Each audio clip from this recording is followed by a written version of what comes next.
president-elect. He is currently the chair of the Clay County Republican Party. He ran for Congress for the 11th District in the 2010 primaries. He currently works for Liberty National as a supplemental specialist. He is married to his wife Wilma. He is from Hayesville, North Carolina, and it is our honor tonight to welcome Mr. Kenneth Douglas West.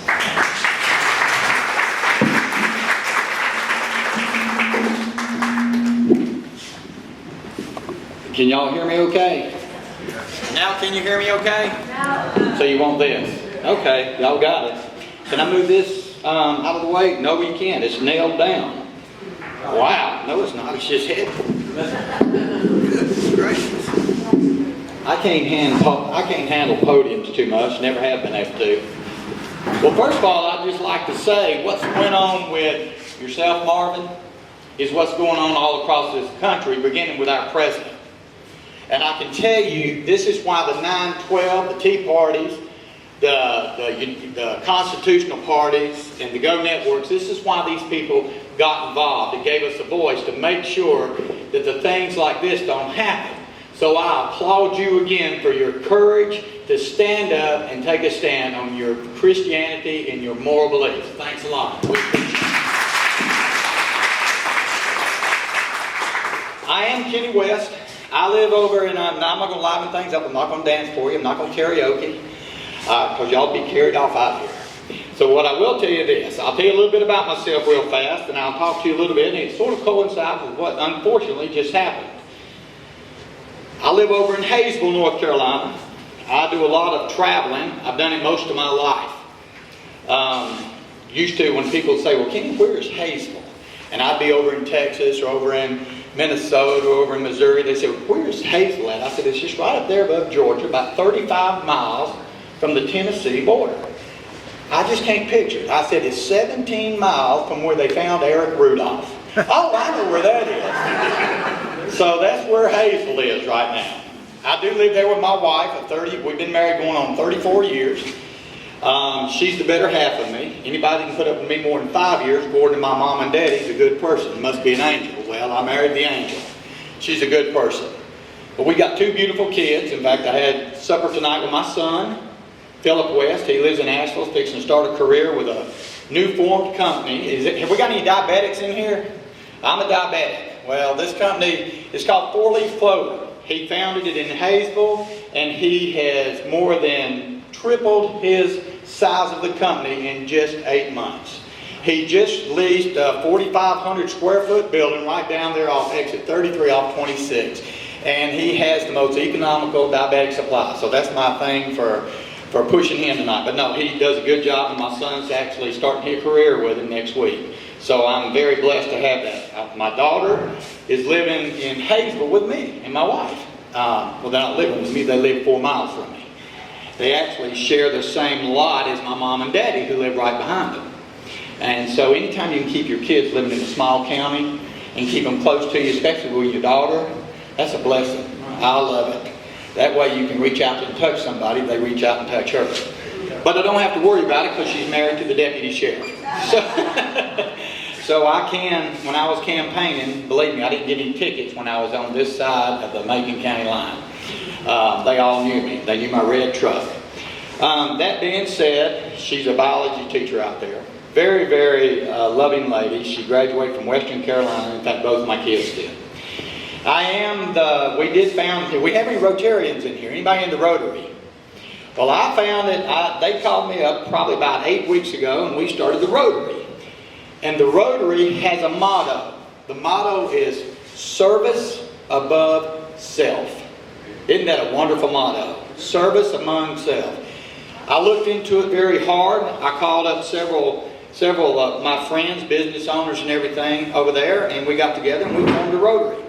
Well, the Rotary, basically what it does in a community, real simply, is it helps in times of trouble and establishes grants for children, things of that nature for all the kids that's graduating. We're helping the school system. Anybody who lives in North Carolina understands what our school systems are going through. My wife's a teacher, so is my daughter. And their budgets are being cut left and right. And it's only because we don't have a lot of revenue. So when revenue decreases, we have to make choices. And over in Clay County, what the Rotary has done is we've actually gone in and started collecting supplies through the community and giving them to the high school teachers so they don't have to purchase them out of their own pocket. So Rotary is a very, very exceptional club, and this one was chartered. It generally takes 6 months to 2 years to charter a Rotary. This one was the first time in the history of Rotary, which has been around since 1903, to charter in 7 weeks. Now, I thought it was remarkable, and it wasn't because I knew everybody, it's just that everybody I knew were good people. So, and I think that's a wonderful thing. But what I want to talk to you a little bit about tonight is about America. Where have we gone and what have we gotten ourselves into? Now, a lot of it has to do with the reason that we have these progressive judges, the reason we have people in the Senate, people in Congress, both in the federal, in the state, local, and both the city levels, is because this whole time, in these past, I'd say 30 years, but it's really manifested itself in the last 3 years. In other words, it's always been there, but now they're out in your face. Does that make sense? You know, they do it in your face now. Used to, if they hung around in the closet, we were glad, but now they're out of the closet and we're not so glad. So my reason is because we've gone on and lived our lives. We've sat up here and gone to ball games with our children, gone to church with our kids, took them on vacation. Many of us have grandkids and great-grandkids. Those children are our legacy. They're everything that God gave us. They're everything. So what happened? When we were sitting up here enjoying life, the progressives moved in. We didn't see it because what we were counting on is good people like Marvin, which he is good people like him, and all others that we elect to office, all others to watch our backs when we're asleep. Because this is a country of laws. And contrary to our president, this is a Judeo-Christian nation.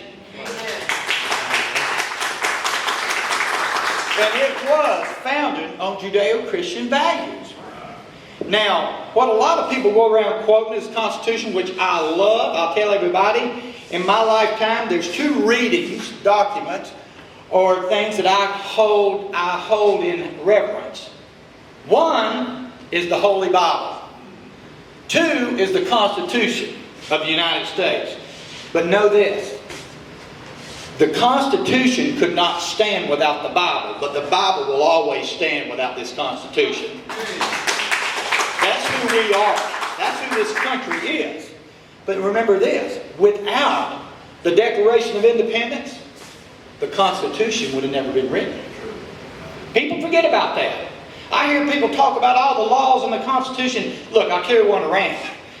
I know people that can quote this thing left and right and it just cheers down your throat. But what the people forget about is the very founding fathers that their blood and treasures died for to kick a tyrant out of this country. That did not give us the right for this man, Marvin, to stand up here and speak in front of it. It comes from our First Amendment. But without the Declaration, the First Amendment would never have been wrote. Without all inalienable rights come from who? God. All inalienable rights come from God.